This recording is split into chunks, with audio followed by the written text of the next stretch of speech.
Good afternoon. I was thinking that I was going to have to record this with Squirtle this evening because I had a meeting all across lunchtime.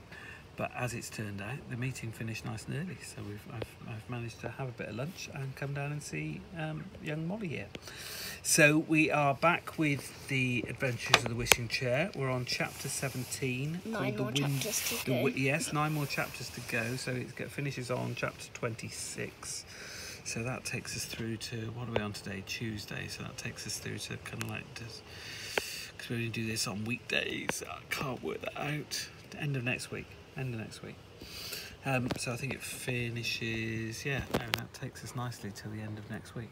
And before this, when we were just starting it, we were thinking of like what the parents things that mummies and daddies have kind of like told us, because this, just to bring you up to speed, so yesterday's episode, they've had a friend over, one of their neighbours, can't think what his name is, Thomas. Was it Thomas? Yeah, Thomas. So Thomas pulled a face, and then the wind changed and his face stuck in that silly face, so we think he's doing a kind of face.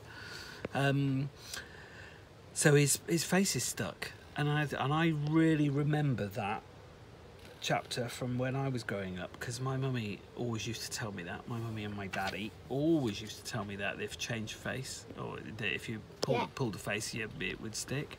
And if you ate it like apple pip, then apple trees would grow out of your ears. It was any pip.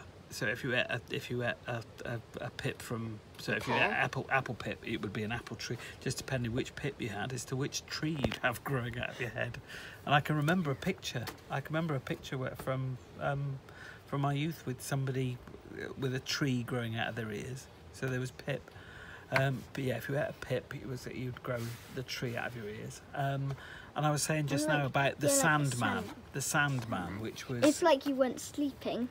Yeah, so you're lying in bed and you can't sleep. So the Sandman would come and throw sand in your eyes.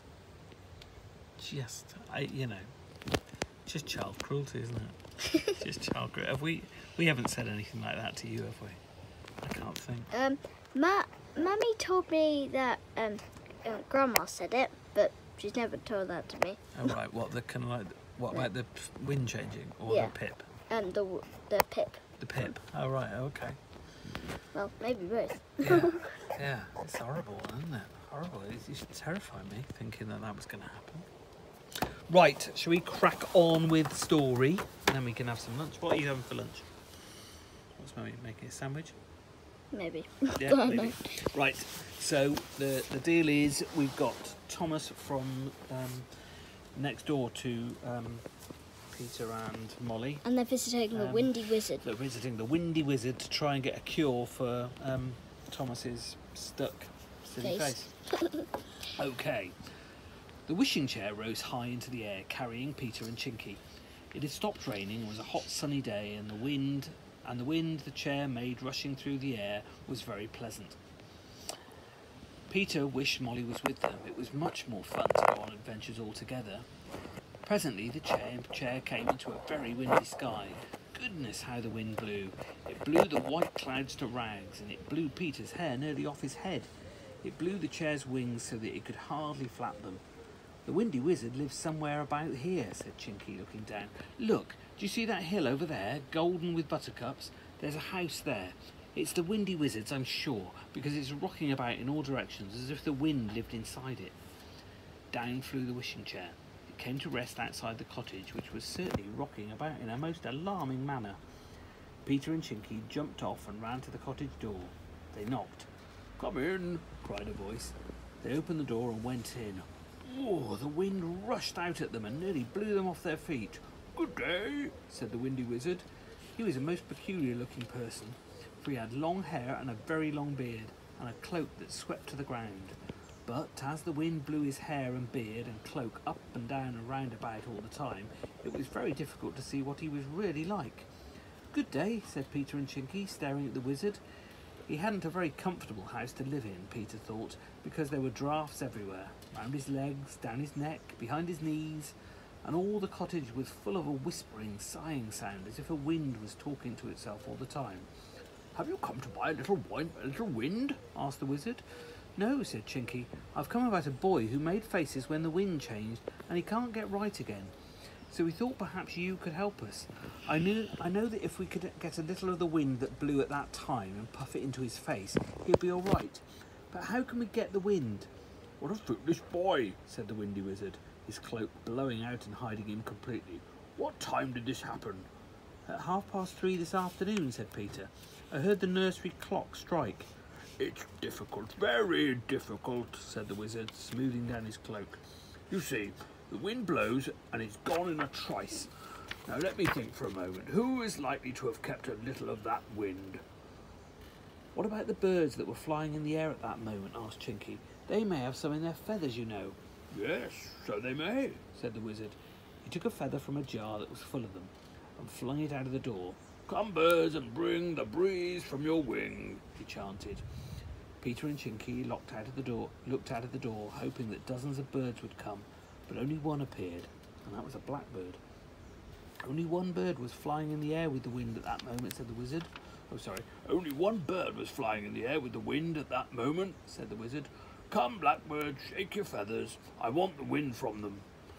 The blackbird shook his glossy feathers out, and the wizard held a green paper bag under them to catch the wind in them. The bag blew up a little, like a balloon. Not enough wind here to change your friend's face back again, said the wizard, looking at it. I wonder if there were any kites using the wind at that moment. He went to a cupboard and took the tail of a kite out of it. He threw it up into the air just outside the door. Come, kites, and bring the breeze from your wing, he called. Peter and Chinky watched eagerly, and to their delight saw two kites sailing down from the sky.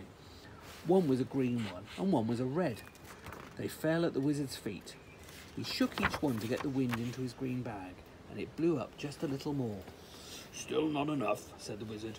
I'll get the little ships along. There will surely be enough then. He ran to the mantelpiece and took a tiny sailor doll from it. He threw it up into the air and it disappeared.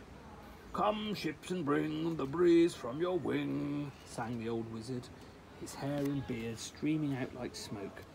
Then, sailing up a tinkling stream that ran down the hillside, came 6 little toy sailing ships, their sails full of the wind. They sailed right up to the wizard's front door, for the stream suddenly seemed to run there, and quickly and neatly the old wizard seized each ship, shook its sails into the green paper bag, and then popped it back on the stream. Away sailed the ships again, and Peter and Chinky saw them no more. The paper bag was quite fat and full now. That's about enough, I think, said the wizard. Now I'll put the wind into a pair of bellows for you. He took a small pair of bellows from his fireside and put the tip of them into the green paper bag. He opened the bellows and they sucked in all the air from the bag. The wizard handed them to Peter and Chinky. Now, don't puff with these bellows until you reach your friend, he said. Then use them hard and puff all the air into his face. It will come right again in a twink. Thank you so much for your help, said Chinky gratefully. He and Peter ran to the wishing chair again and climbed into it, holding the bellows carefully. The chair rose up into the air as Chinky cried, Home, chair, home! In a few minutes it was flying in at the box room window, for Molly had run up and opened it, ready for the chair when it came back again. Peter and Chinky shut the window after them, ran down to the nursery and burst in at the door. Thomas was still there, his face screwed up and his cheeks blown out. I'm so glad you're back, said Molly. It's horrid being here with Thomas. His face is so nasty to look at. It makes me feel like I'm in a dream. Have you got something to make it right? Yes, said Chinky, showing her the bellows. The windy wizard has filled these bellows full of the wind that blew when Thomas made that face. If we puff it at him, his face will be all right again. Go on then, puff, said Molly. So Chinky lifted up the bellows and puffed them right into Thomas's face. Poof! Thomas gasped and spluttered, and shut his eyes and coughed, and when he opened them, his face had gone right again. His nose and forehead were no longer screwed up, and his cheeks were quite flat, not a bit blown up. You're right again now, Thomas, said Chinky, but let it be a lesson to you to not be silly any more. I'll never pull faces again, said Thomas, who really had had a dreadful fright. But who are you? Are you a fairy? Never mind who I am, and don't say a word about me or what's happened this afternoon, said Chinky, and Thomas promised. He ran home feeling puzzled, but very happy to think he'd got his face its right shape again. "Well, that was an exciting sort of adventure, Molly," said Peter, and he told her all about it. "The Windy Wizard was so nice. I say, what about giving him back his bellows?" "I'll manage that," said Chinky, taking them. "I must go now, or someone will come into the nursery and see me. Goodbye till next time." So tomorrow's chapter is chapter 18, Mr. Twisty.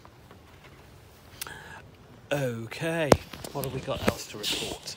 Emily had a really good day at school yesterday. Yeah, we had. So you may be going back to school in 2 or 3 weeks' time.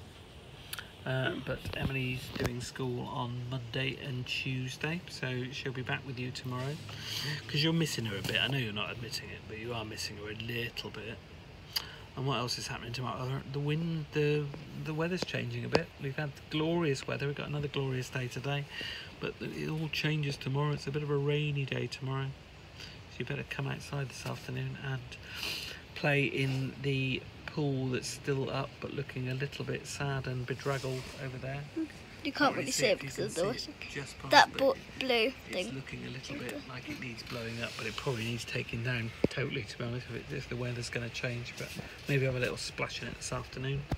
So we'll be back tomorrow. Don't know whether it'll be Emily or you, but I'm guessing if it's rubbish weather, we'll be back in our little house rather than sat here. But have a wonderful afternoon. Any shout-outs to do?